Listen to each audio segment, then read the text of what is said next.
এখানে দেখতে পাচ্ছেন মাসটি কিন্তু বড়, নিচের মাসটি বড়। এখানে কি করতে হবে, একটা বছর মাইনাস করতে হবে, তাহলে বয়স দাঁড়ালো 33 বছর। খুব সহজে বয়স নির্ণয় করা শিখব।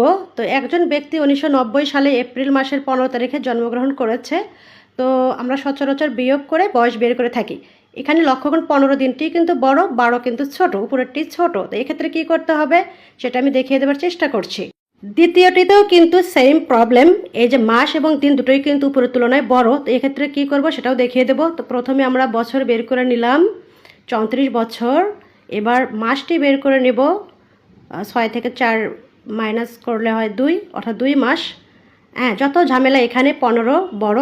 এক্ষেত্রে আমাদের কি করতে হবে, একটা মাস আমরা মাইনাস করব, তাহলে থাকবে 1 মাস।